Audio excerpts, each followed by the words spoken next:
ਜੀ ਆਇਆਂ ਨੂੰ ਖੁਸ਼ਾਮਦੀਦ।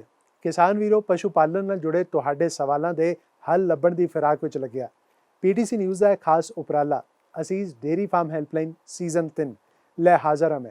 ਤੇ ਇਹ ਜੋ ਨੰਬਰ ਤੁਹਾਡੀ ਸਕਰੀਨ ਤੇ ਆ ਰਿਹਾ ਜੋ ਕਿ ਹੈ 8699037369, ਇਸ ਉੱਤੇ ਤੁਸੀਂ ਮਿਸਡ ਕਾਲ ਕਰ ਦਿਓ ਜਾਂ WhatsApp ਕਰ ਦਿਓ। ਸਾਡੀ ਟੀਮ ਤੁਹਾਡੇ ਨਾਲ ਸੰਪਰਕ ਕਰਦੀ ਹੈ ਤੇ ਪਸ਼ੂ ਪਾਲਣ ਨਾਲ ਜੁੜੇ ਤੁਹਾਡੇ ਸਵਾਲ ਜਾਣਦੀ ਹੈ। ਤੇ ਅੱਜ ਦਾ ਸਾਡਾ ਵਿਸ਼ਾ ਨਾ ਸਿਰਫ ਕਿਸਾਨ ਵੀਰਾਂ ਲਈ ਅਹਿਮੀਅਤ ਰੱਖਦਾ ਬਲਕਿ ਆਮ ਜਨਤਾ ਲਈ ਵੀ ਬਹੁਤ ਅਹਿਮੀਅਤ ਰੱਖਦਾ ਹੈ। ਤੇ ਵਿਸ਼ਾ ਹੈ ਤੰਦਰੁਸਤ ਦੁੱਧ ਹੈ ਜ਼ਰੂਰੀ ਤੰਦਰੁਸਤ ਮਨੁੱਖ ਲਈ, ਜਿਸ ਬਾਰੇ ਗੱਲ ਕਰਨ ਲਈ ਸਾਡੇ ਨਾਲ ਏਸ਼ੀਆ ਪੈਸੀਫਿਕ ਤੋਂ ਮਾਹਿਰ ਨੇ ਡਾਕਟਰ ਸੁਯਸ਼ ਵਰਧਨ। ਡਾਕਟਰ ਸਾਹਿਬ ਜੀ ਆਇਆਂ ਨੂੰ ਬਹੁਤ ਬਹੁਤ ਸਵਾਗਤ ਹੈ। ਸਤਿ ਸ਼੍ਰੀ ਅਕਾਲ ਸਰ। ਅੱਛਾ ਡਾਕਟਰ ਸਾਹਿਬ, ਦੁੱਧ ਅਸੀਂ ਸਾਰੇ ਪੀਂਦੇ ਹਾਂ ਤੇ ਪੰਜਾਬ 'ਚ ਖਾਸ ਤੌਰ ਤੇ ਦੁੱਧ ਦੀ ਬੜੀ ਅਹਿਮੀਅਤ ਜਿਹਨੂੰ ਕਹਿੰਦੇ ਉਹ ਮੰਨੀ ਜਾਂਦੀ ਹੈ, पर तंदुरुस्त दुध की ये सही परिभाषा थोड़े तो पूछी जाए वो की है? ये देखा जाए कि अगर हम तंदुरुस्त दूध की बात करते हैं तो उससे पहले जानना ये ज़रूरी है कि दूध क्या है। तो बेसिकली जो कुदरत है, नेचर ने दूध को बनाया है बच्चों के लिए। तो कभी भी अगर आप देखते हैं कि जो मैमल्स जैसे हम हुए या पशु हुए, तो जब बच्चे होते हैं तो उनके लिए शुरुआत में कौन सा तत्व दिया जाए कि जो इजीली डाइजेस्टेबल हो, इसलिए कुदरत ने दूध को बनाया है। तो वो चाहे दुधारू पशु हो या हमारा ह्यूमंस में भी अगर हम देखते हैं सेम उसकी चीज़ है। दूध को अगर हम नज़र देखा जाए तो दूध बेसिकली अच्छा प्रोटीन देता है, मॉडरेट फैट देता है, विटामिन मिनरल से भरपूर होता है। तो किसी भी नवजात शिशु के लिए काफ़ी सेहतमंद रहता है और शुरुआत में अगर इसको दिया जाए तो शरीर अच्छी तरीके से पचा भी लेता है।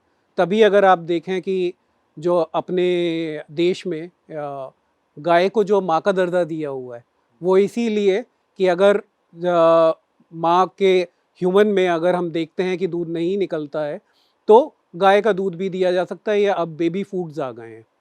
तो दूध की महत्ता कुदरत ने दी है। अब इसको अगर हम देखें कि हेल्दी दूध क्या है, तो हेल्दी दूध में ये देखा जाए कि कोई भी दूध जो नवजात शिशु को दिया जाए वो सेफ़ रहे। तो उसमें कोई भी किसी तरह का इन्फेक्शन ना हो, किसी तरह की बीमारी ना हो, किसी तरीके का हानिकारक तत्व ना हो। तो इस चीज़ के लिए अगर आप देखें कि क्लीन मिल्क प्रोडक्शन के लिए गवर्नमेंट के भी काफ़ी योजनाएं की गई हैं। और जैसे मैं बाहर के मुल्कों का भी तजुर्बा देखता हूँ तो वहाँ पर भी दूध को सेफ कैटेगरी में तभी रखा जाता है कि वो किसी भी नवजात शिशु को दिया जा सके। ਤੇ ਡਾਕਟਰ ਸਾਹਿਬ ਕਿ ਦੁੱਧ ਵਿੱਚ ਕੋਈ ਅਜਿਹੀ ਚੀਜ਼ਾਂ ਵੀ ਹੁੰਦੀਆਂ ਨੇ ਜੋ ਜਿਵੇਂ ਤੁਸੀਂ ਕਿਹਾ ਕਿ ਅਸੀਂ ਵੀ ਮੰਨਦੇ ਹਾਂ ਕਿ ਜ਼ਰੂਰੀ ਬਹੁਤ ਹੈ, ਪਰ ਕੁਝ ਅਜਿਹਾ ਵੀ ਹੁੰਦਾ ਹੈ जो सेहत ਲਈ ਮਨੁੱਖਾਂ ਦੀ ਸਿਹਤ ਲਈ हानिकारक हो सकता है? जी हाँ, बिल्कुल। अगर आप देखें कि इसका तो वर्ल्ड सर्वेज में भी कैटेगराइजेशन किया हुआ है अलग अलग चीज़ों में कि कौन से हानिकारक तत्व या जिसको हम कह सकते हैं अनहेल्दी दूध, अनहेल्दी मिल्क क्या है। तो उसके लिए हमें ये जानना बहुत ज़रूरी होता है कि जो सोर्स ऑफ ओरिजिन है, कि जहाँ पर दूध जैसे पशुओं से ही निकलता है तो उसको कहाँ से देखा जाए कि उसमें हानिकारक तत्व आ सकते हैं। तो इसके क्लासिफिकेशन जो वर्ल्ड सर्वेज में दिए हुए हैं, सबसे बड़ी चीज़ इसमें आती है उल्ली जहर, जिसको एफ्लाटॉक्सिन भी बोला जाता है। तो तकरीबन 30% से ऊपर दूध में इसकी ट्रेसेबिलिटी है कि ये मिलता है। दूसरी चीज़ अगर देखी जाए एंटीबायोटिक्स, बहुत सारे जैसे यूरोप में मेरा जितने भी देशों का मैंने दौरा किया, लोगों से इंटरनेशनल एक्सपर्ट से बात हुई है, तो एंटीबायोटिक्स का सोर्स जो है, अब एंटी माइक्रोबियल रेजिस्टेंस बहुत बड़ा इशू बनता जा रहा है। तो एंटीबायोटिक्स जैसे हमारे ख़ास तौर से साउथ एशिया में, जहाँ पर हिंदुस्तान हुआ, पाकिस्तान, बांग्लादेश और श्रीलंका में उतनी ज़्यादा प्रिकॉशंस नहीं ली जाती हैं एंटीबायोटिक विड्रॉल। अगर बाहर के देशों में आप देखते हैं तो वहाँ किसी भी एंटीबायोटिक को जब यूज़ किया जाता है तो उसका विड्रॉल पीरियड रखा जाता है कि उसके बाद ही उस दूध का इस्तेमाल किया जा सकता है। हैवी मेटल्स की बात करते हैं, ये ऐसे टॉक्सिक एलिमेंट होते हैं जो शरीर में स्लोली इन्फ्लेमेटरी मतलब सूजन की प्रक्रिया करते हैं कई अंगों में। और दूसरा आज की तारीख में अगर आप देखें पेस्टिसाइड, जिसका मेन सोर्स है पानी। तो पानी अगर सही नहीं होता है तो पेस्टिसाइड्स की भी इसमें ट्रेसेबिलिटी आती है। ਜਿਵੇਂ ਖਾਸ ਤੌਰ ਤੇ ਕਿਹਾ ਜਾਂਦਾ ਹੈ ਕਿ नो योर मिल्क सप्लायर ਇੱਕ ਟਰਮ ਜਿਹੜੀ ਆਉਂਦੀ ਹੈ ਉਹ ਕਿਸ ਹੱਦ ਤੱਕ ਪੋਸੀਬਿਲਿਟੀ ਹੋ ਇਸੇ ਲਈ ਕਿਹਾ ਜਾਂਦਾ ਹੈ ਕਿ ਤੁਹਾਨੂੰ ਪਤਾ ਲੱਗ ਸਕੇ ਕਿ ਹਾਂਜੀ ਸੋਰਸ ਜਿੱਥੋਂ ਦੁੱਧ ਜਿਹੜਾ ਉਹ ਆ ਰਿਹਾ ਉਹ ਕਿਸ ਹੱਦ ਤੱਕ ਹਾਨੀਕਾਰਕ ਵੀ ਤੁਹਾਡੇ ਲਈ ਹੋ ਸਕਦਾ? जी हाँ, अगर आप देखें कि आजकल ट्रेसेबिलिटी पर बहुत ज़्यादा जोर दिया जाता है हमारे साउथ एशिया में ख़ास तौर से। अब अगर दूसरे देशों की तुलना में अगर इसको देखते हैं तो वहाँ सोर्स मैंडेटरी है कि जहाँ पर जो ओरिजिन ऑफ मिल्क है उसकी ट्रेसेबिलिटी मैंडेटरी है, अपने यहाँ ऑप्शनल है अभी। लेकिन धीरे धीरे अगर आप देखें जैसे FSSAI के या BIS के नॉर्म्स रिवाइज किए गए, वो इसीलिए कि अब हम भी उस दिशा में कदम बढ़ा रहे हैं कि ट्रेसेबिलिटी बहुत ज़रूरी है कि जहाँ से दूध उत्पादन हो रहा है ये जानना कि वहाँ पर कोई हानिकारक तत्व दूध में नहीं आ रहा है, ये जानना बहुत ज़रूरी होता है। और ख़ास तौर से आज की तारीख में अगर आप देखें बहुत सारी बीमारियाँ हैं जो दूध के ज़रिए मनुष्यों में आती हैं, उन चीज़ों को मद्देनज़र रख के आजकल काफ़ी ट्रेसेबिलिटी पे जोर दिया जा रहा है। ਪਰ ਟ੍ਰੇਸੇਬਿਲਿਟੀ ਵਾਸਤੇ ਜਿਹੜਾ ਆਮ ਇਨਸਾਨ ਹੈ ਉਹ ਕਿਹੜੀਆਂ ਗੱਲਾਂ ਦਾ ਧਿਆਨ ਰੱਖੇ ਜਦੋਂ ਉਹਦੇ ਘਰ ਦੁੱਧ ਜਿਹੜਾ ਹੈ ਪੈਕੇਟ ਦੇ ਥਰੂ ਆ ਰਿਹਾ ਜਾਂ ਕਿਸੇ ਹੋਰ ਸੋਰਸ ਤੋਂ ਜਿਹੜਾ ਆ ਰਿਹਾ ਦੁੱਧ ਹੀ ਜਿਹੜਾ ਸਪਲਾਈ ਕਰਨ ਆ ਰਿਹਾ। आजकल काफ़ी सारे टेस्ट किट आ गए कि होम टेस्ट किट्स भी हैं जो एडल्ट्रेंट्स के बारे में आपको बता सकते हैं। एफ्लाटॉक्सिन के लिए रैपिड टेस्ट आ गए हैं जो बहुत सारे, अगर बड़ी कंपनियों को देखा जाए तो हर टैंकर वाइज वो इसको मॉनिटर करते हैं। 25 तरह के टेस्ट हैं जो उसमें कैरी आउट किए जाते हैं, जो देखे जाते हैं। और किसी भी अगर आप देखते हैं तो रिलायबल सप्लायर, जो एस्टेब्लिश सप्लायर्स हैं जिनको अपने ब्रांड्स जो हैं, जिनको काफ़ी अपनी ब्रांड कॉन्शियसनेस है, तो हमेशा वो पॉइंट ऑफ ओरिजिन को कंट्रोल करने की कोशिश करते हैं। जितने भी बड़े दूध सप्लायर हैं जो पैकेज मिल्क दे रहे हैं या इवन टोकन मिल्क आता है तो उसका ट्रेसेबिलिटी पर वो काफ़ी ध्यान देते हैं। ਬਿਲਕੁਲ ਡਾਕਟਰ ਸਾਹਿਬ ਨੇ ਬਹੁਤ ਖਾਸ ਜਾਣਕਾਰੀ ਜਿਹੜੀ ਉਹ ਦਿੱਤੀ ਹੈ। ਮੈਨੂੰ ਲੱਗਦਾ ਹੈ ਕਿ ਕਿਸਾਨ ਵੀਰਾਂ ਦੇ ਮਨਾਂ ਵਿੱਚ ਵੀ ਬਹੁਤ ਸਾਰੇ ਡਾਕਟਰ ਸਾਹਿਬ ਸਵਾਲ ਹੋਣਗੇ ਇਸ ਮੁਤਲਕ, ਉਹ ਵੀ ਅਸੀਂ ਤੁਹਾਡੇ ਤੱਕ ਪਹੁੰਚਾਵਾਂਗੇ, ਉਹਨਾਂ ਨਾਲ ਸੰਪਰਕ ਸਾਧਾਂਗੇ ਤੇ ਕਾਲ ਦੇ ਜ਼ਰੀਏ ਜੁੜਾਂਗੇ। ਬਸ ਇੱਕ ਛੋਟੇ ਜਿਹੇ ਬ੍ਰੇਕ ਤੋਂ ਬਾਅਦ ਤੁਸੀਂ ਵੇਖਦੇ ਰਹੋ Asees dairy farm helpline season 3।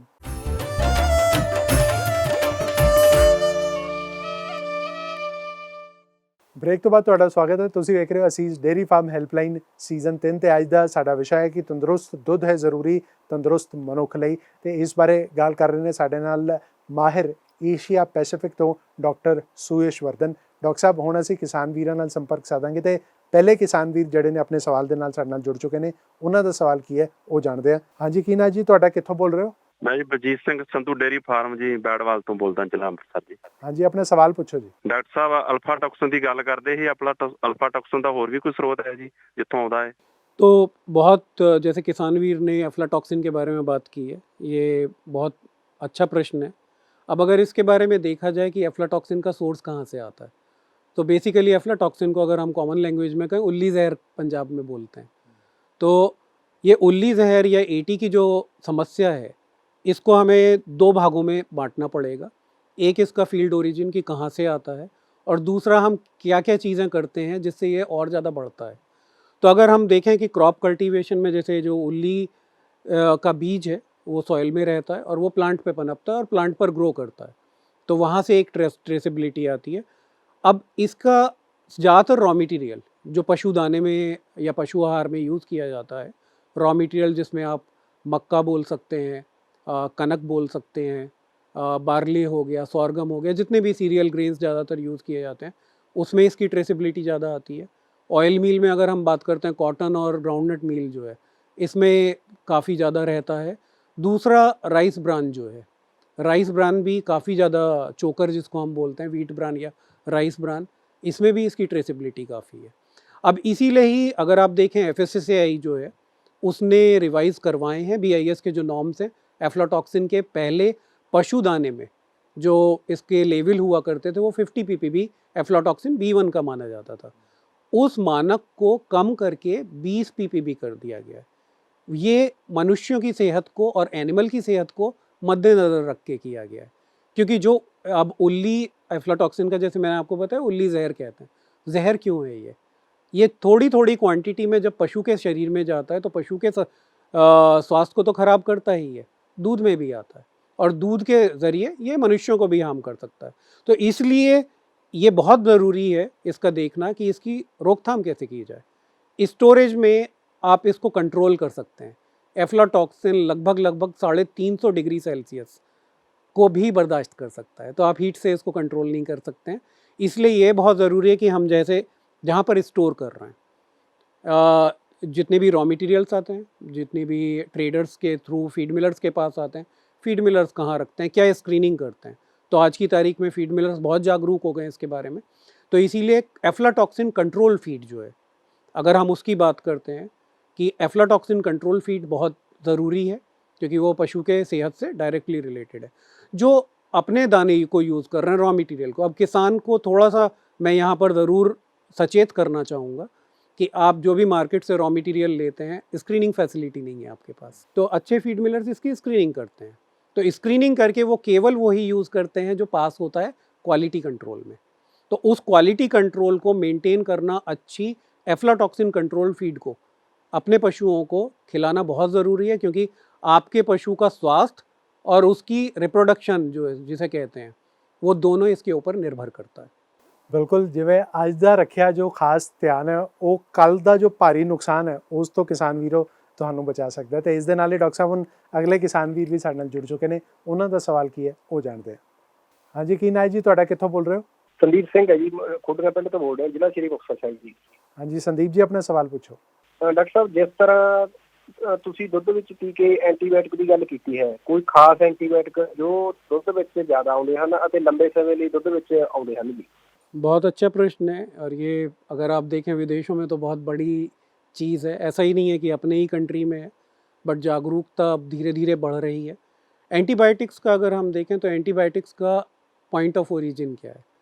ज़्यादातर पॉइंट ऑफ ओरिजिन है कि जब हम ट्रीटमेंट करते हैं, किसी पशु की तबीयत ख़राब हो गई है, जैसे हम भी, हमारी तबीयत ख़राब होती है, सर्दी ज़ुकाम खांसी, तो उसमें एंटीबायोटिक यूज़ करते हैं। इसी तरीके से पशुओं में भी सेम चीज़ होती है। लेकिन एंटीबायोटिक्स में क्या होता है, जो कॉमन एंटीबायोटिक्स हैं, इसका 4 भागों, आप कह सकते हैं ब्रॉड क्लासिफिकेशन जो है, तो उसमें एक सर्वे किया गया है basically journal of veterinary and animal research में। तो वेटनरी मेडिसिन के जो ये रिसर्च है वो कहती है कि सबसे ज़्यादा दूध में जो आता है बीटा लैक्टम। तो बीटा लैक्टम में क्या हो गया, पेनिसिलिन ग्रुप हो गया, सिफलोस्पोरिन्स जिसमें सेफ्ट्रायक्सोन भी आता है, एम्पिसिलिन हो गया। तो इसकी ट्रेसेबिलिटी लगभग 36% के करीब है।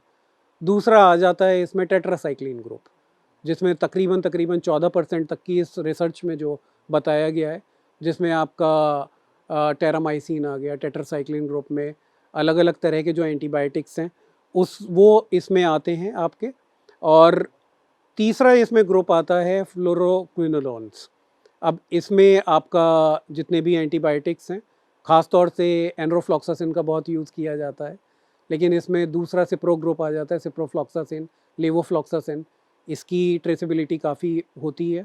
और आखिर में अगर आप देखें अमाइनोग्लूकोसाइड्स, जिसमें जेंटामाइसिन, एमिकामाइसिन, स्ट्रेप्टोमाइसिन, इस तरह की मेडिसिन आती हैं। तो ऐसा नहीं है कि सारे ही दूध में है, लेकिन सबसे बड़ी ज़रूरत है कि आप एंटीबायोटिक जो ट्रीटमेंट करते हैं, जिन पशुओं का करते हैं, उनका दूध थोड़ा सा अलग रखें, वो दूसरे दूध में ना मिलाएं, और उस दूध का जो फार्म पे भी कंज्यूम किया जा सकता है, फूड चेन में नहीं आना चाहिए। और विड्रॉल पीरियड अगर आप टोटल फॉलो करते हैं, कुछ एंटीबायोटिक्स का 7 दिन रहता है, कुछ का लॉन्ग एक्टिंग एंटीबायोटिक्स जो है वो 28 दिन तक होता है। तो ऐसे दूध का विशेष तौर से किसान ध्यान रखें कि जो नॉर्मल पूल में ना दें, क्योंकि इसके बहुत नेगेटिव इम्पैक्ट आते हैं, उसकी मैं चर्चा करूँगा आगे। ਬਿਲਕੁਲ, ਡਾਕਟਰ ਸਾਹਿਬ ਨੇ ਤੇ ਆਪਣੇ ਵੱਲੋਂ ਵਿਸਤਾਰਪੂਰਵਕ ਜਾਣਕਾਰੀ ਦਿੱਤੀ ਹੈ। ਕਿਸਾਨ ਵੀਰੋ, ਧਿਆਨ ਜਿਹੜਾ ਹੈ ਉਹ ਹੁਣ ਤੁਸੀਂ ਰੱਖਣਾ। ਤੇ ਇਸ ਦੇ ਨਾਲ ਹੀ ਡਾਕਟਰ ਸਾਹਿਬ ਹੁਣ ਅਗਲੇ ਕਿਸਾਨ ਵੀਰ ਵੀ ਸਾਡੇ ਨਾਲ ਜੁੜ ਚੁੱਕੇ ਨੇ, ਉਹਨਾਂ ਦਾ ਸਵਾਲ ਵੀ ਜਾਣਦੇ ਹਾਂ। ਹਾਂਜੀ, ਕੀ ਨਾਂ ਜੀ ਤੁਹਾਡਾ, ਕਿੱਥੋਂ ਬੋਲ ਰਹੇ ਹੋ? ਸਤਿ ਸ਼੍ਰੀ ਅਕਾਲ ਜੀ, ਮਨਜੀਤ ਸਿੰਘ ਗੱਲ ਕਰ ਰਹੇ ਜੀ। ਹਾਂਜੀ ਮਨਜੀਤ ਜੀ, ਆਪਣਾ ਸਵਾਲ ਪੁੱਛੋ। ਡਾਕਟਰ ਸਾਹਿਬ, क्या एंटीबायोटिक ਦਾ ਮਨੁੱਖ ਦੀ ਸਿਹਤ ਉੱਪਰ ਕੀ ਮਾੜਾ ਅਸਰ ਪ੍ਰਭਾਵ ਪੈਂਦਾ ਹੈ? बहुत चंगा क्वेश्चन है जी। एंटीबायोटिक का अगर इम्पैक्ट देखा जाए, अब एक टर्म यूज़ की जा रही है anti microbial resistance. Anti microbial resistance को थोड़ा सा यहाँ पे मैं विस्तार पूर्वक बताना चाहूँगा, क्योंकि आने वाली नस्लों के लिए भी ये बहुत महत्व रखता है। एंटी माइक्रोबियल रेजिस्टेंस ये है कि अगर एंटीबायोटिक का हम बहुत कम डोज में लगातार यूज़ करें, तो धीरे धीरे क्या होता है कि जो अपने बैक्टीरिया हो गए या और जीवाणु या विषाणु हो गए, तो ये जीवाणु जो हैं ये धीरे धीरे रेजिस्टेंस बिल्ड करते हैं। तो मान लीजिए कि अगर आज की तारीख में मैंने पेनिसिलिन ग्रुप यूज़ किया, बहुत लो डोज में अगर मिल्क में आ रहा है और मैं उस मिल्क को कंज्यूम कर रहा हूँ, तो वो धीरे धीरे जो आज के बैक्टीरिया है वो उसके अगेंस्ट रेजिस्टेंस डेवलप करेगा। और इसी तरीके से हर तरह की एंटीबायोटिक जिनका मैंने पहले भी जिक्र किया था, धीरे धीरे ये देखा गया है कि पिछले 10-20 सालों में बहुत सारे बैक्टीरिया ने अपने को एडेप्ट कर लिया है, इनके अनुकूल अपने को बना लिया है। तो जो बैक्टीरिया की आने वाली नस्लें हैं उन पर ये एंटीबायोटिक काम नहीं करेंगे। तो सबसे बड़ा जो आज की तारीख में इस पर ध्यान रखने की चीज़ है, और ये पूरी हमारी जिसे आदमी की प्रजाति जिसे कहते हैं उसके लिए बहुत ज़रूरी है, और सेम एनिमल के ऊपर भी है जो दुधारू पशु हैं, कि उनके लिए भी है कि अगर एंटीबायोटिक बहुत लंबे टाइम तक यूज़ की जाती है तो उनके ऊपर भी बहुत सारे एंटीबायोटिक असर नहीं करेंगे।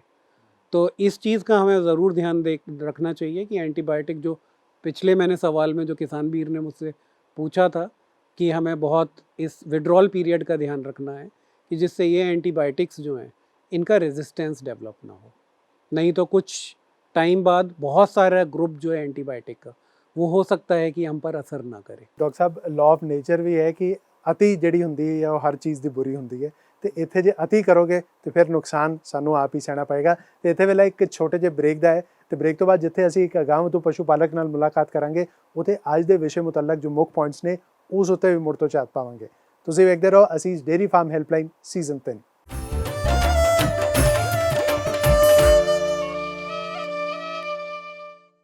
ਬ੍ਰੇਕ ਤੋਂ ਬਾਅਦ ਤੁਹਾਡਾ ਸਵਾਗਤ ਹੈ। ਤੁਸੀਂ ਵੇਖ ਰਹੇ ਹੋ ਅਸੀਸ ਡੇਅਰੀ ਫਾਰਮ ਹੈਲਪਲਾਈਨ ਸੀਜ਼ਨ 3। ਤੇ ਅਗਾਂਹਵਧੂ ਪਸ਼ੂ ਪਾਲਕ ਆਪਣੀ ਅਗਾਂਹਵਧੂ ਸੋਚ ਦੇ ਨਾਲ ਆਪ ਤੇ ਅੱਗੇ ਵੱਧਦਾ ਹੈ ਤੇ ਬਾਕੀਆਂ ਲਈ ਵੀ ਚਾਨਣ ਮੁਨਾਰਾ ਬਣਦਾ ਹੈ। ਤੇ ਅਜਿਹੇ ਇੱਕ ਪਸ਼ੂ ਪਾਲਕ ਨਾਲ ਕਰਾਉਣੇ ਹਾਂ ਤੁਹਾਡੀ ਮੁਲਾਕਾਤ। ਮੈਂ 2012 ਤੋਂ ਡੇਅਰੀ ਫਾਰਮਰ ਕਰ ਰਿਹਾ। ਮੇਰੇ ਕੋਲ ਇਸ ਟਾਈਮ 111 ਨਾਗਣੇ ਹੀ ਟੋਟਲ, ਜਿਨ੍ਹਾਂ 'ਚ 60 ਪਸ਼ੂ ਦੋਤੇ ਨੇ, 2000 ਲੀਟਰ ਦੁੱਧ ਹੈ ਜੀ। ਫੀਡ ਦਾ ਬੜਾ ਵੱਡਾ ਰੋਲ ਹੈ ਜੀ। ਉਹ ਵਧੀਆ ਕੁਆਲਿਟੀ ਦੀ ਵਧੀਆ ਕਿਸੇ ਕੰਪਨੀ ਦੀ ਫੀਡ ਲੈ ਪਾ ਸਕਦੇ ਆ। ਪਹਿਲਾਂ ਜਦੋਂ ਸ਼ੁਰੂ ਤੋਂ ਨਾਲ ਜੁੜਦੇ ਹੋ ਕਿਸੇ ਕੰਪਨੀ ਨਾਲ ਜੁੜ ਸਕਦੇ ਆ, ਕਿਉਂਕਿ ਇੰਨੀ ਜਾਣਕਾਰੀ ਪਹਿਲੋਂ ਫਾਰਮਰ ਨੂੰ ਨਹੀਂ ਹੁੰਦੀ। ਚੰਗੀ ਕੰਪਨੀ ਨਾਲ ਜੁੜ ਕੇ ਉਹ ਕਰਨ, ਫਿਰ ਬਰੀਡ ਤੇ ਕੰਮ ਕਰਨ ਜੀ। ਜਿੰਨਾ ਬਰੀਡ ਤੇ ਹੋ ਸਕਦਾ ਉਹ ਉਸੇ ਨੇ ਹੀ ਗਾਂਹ ਜਾਣਾ ਜੀ। ਜਿੰਨੀ ਵਧੀਆ ਬਰੀਡ ਪੈਦਾ ਕਰਨਗੇ ਉਹ ਹੀ ਆਪਾਂ ਨੂੰ ਗਾਂਹ ਲਿਜਾ ਸਕਦੇ। ਮੈਂ ਜਿਹੜੀ ਖੁਦ ਪਾ ਰਿਹਾ ਉਹ ਸੀਸ ਫੀਡ ਹੈ ਜੀ। ਸਾਰਾ ਮੇਰੇ ਇਸ ਟਾਈਮ ਫਾਰਮ ਤੇ ਜਿੰਨੀ ਵੀ ਫੀਡ ਪੈ ਰਹੀ ਹੈ ਉਹ ਸੀਸ ਹੈ। ਸਾਰਾ ਬ੍ਰਾਂਡ ਜਿਹੜਾ ਉਹ ਸੀਸ ਦਾ ਪੈ ਰਿਹਾ। ਦੁੱਧ ਵਾਲੀ ਵੀ, ਬੱਚੀਆਂ ਵਾਲੀ ਵੀ, ਕਾਫੀ ਵੀ ਸਾਰਾ ਕੁਝ ਉਹ ਸੀਸ ਫੀਡ ਦਾ ਪੈ ਰਿਹਾ। ਤੇ ਸੀਸ ਫੀਡ ਦਾ ਇਹ ਆ ਵੀ ਬਿਲਕੁਲ ਉਹਦੇ 'ਚ ਨਾ ਟੌਕਸਿਨ ਰਹਿਤ ਹੈ। ਜਿਹੜਾ ਦੁੱਧ ਦਾ ਧੰਦਾ ਹੈ, ਇੱਕ ਦੁੱਧ ਕਿਸਾਨ ਵਾਸਤੇ ਜਾਂ ਘਰ ਦਾ ਖਰਚਾ ਚਲਾਉਣ ਵਾਸਤੇ ਵਧੀਆ ਹੈ ਜੀ, ਪਰ ਇਹਨੂੰ ਤਰੀਕਾ ਜਿਹੜਾ ਨਾਲ ਕਿਸਾਨ ਦਾ ਉਹ ਮਾੜੇ ਨੇ। ਵਧੀਆ ਦੁੱਧ ਪੈਦਾ ਵਧੀਆ ਬੈਲੈਂਸ ਸਭ ਕੁਝ ਦੇਣਾ ਪਊਗਾ। ਤੁਹਾਡੀ ਅਗਾਂਹਵਧੂ ਸੋਚ ਨੂੰ ਤਾਂ ਸਾਡਾ ਹਰ ਵੇਲੇ ਸਲਾਮ ਹੈ। ਡਾਕਟਰ ਸਾਹਿਬ ਤੁਸੀਂ ਸਾਡੇ ਨਾਲ ਜੁੜੇ ਤੇ ਇਹਨੇ ਮਹੱਤਵਪੂਰਨ ਵਿਸ਼ੇ ਤੇ ਤੁਸੀਂ ਬਹੁਤ ਹੀ ਵਿਸਤਾਰਪੂਰਵਕ ਜਾਣਕਾਰੀ ਸਾਂਝਾ ਕੀਤੀ, ਉਸ ਲਈ ਬਹੁਤ ਬਹੁਤ ਧੰਨਵਾਦ। ਪਰ ਜਾਣ ਤੋਂ ਪਹਿਲੇ, ਕਿਉਂਕਿ ਦੁੱਧ ਜਿਵੇਂ ਕਿਹਾ ਕਿ ਪੰਜਾਬ ਦਾ ਲੋਕਾਂ ਦੀ ਜ਼ਿੰਦਗੀ ਦਾ ਇੱਕ ਅਹਿਮ ਹਿੱਸਾ ਹੈ, ਤੁਸੀਂ ਕੀ ਕਹਿਣਾ ਚਾਹੋਗੇ? सर, दूध के बारे में मैं यही बताना चाहूँगा कि ये कुदरत की बनाई हुई चीज़ है, जो एक नवजात शिशु से लेके बहुत उम्र दराज जो आदमी है वो तक ले सकता है। क्योंकि जैसा मैंने आपको पहले बताया था कि कुदरत ने इसको बैलेंस बनाया है।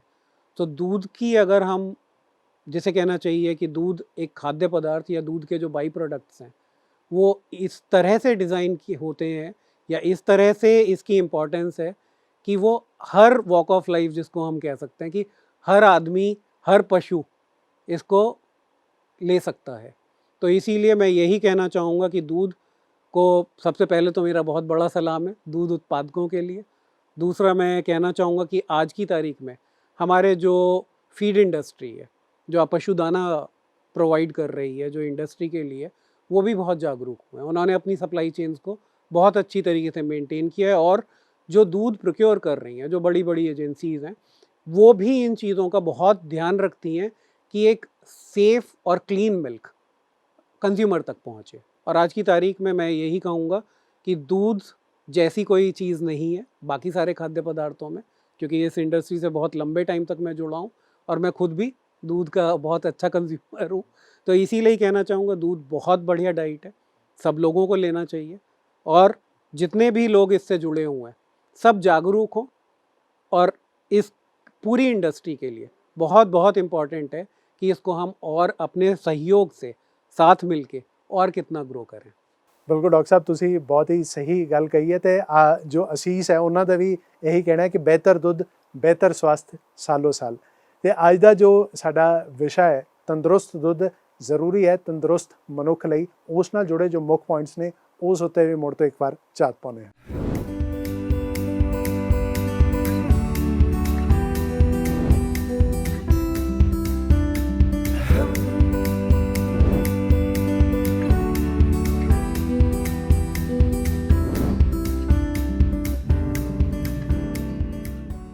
ਬਿਲਕੁਲ ਇਹਨਾਂ ਮੁੱਖ ਪੁਆਇੰਟਸ ਦਾ ਵੀ ਤੁਸੀਂ ਜ਼ਰੂਰ ਰੱਖਿਓ ਧਿਆਨ। ਤੇ ਅਗਲੇ ਹਫਤੇ ਦਾ ਸਾਡਾ ਵਿਸ਼ਾ ਹੈ ਕਿ ਲਿਵਰ ਦੀ ਸਿਹਤ ਹੈ ਜ਼ਰੂਰੀ ਸਿਹਤਮੰਦ ਪਸ਼ੂ ਲਈ।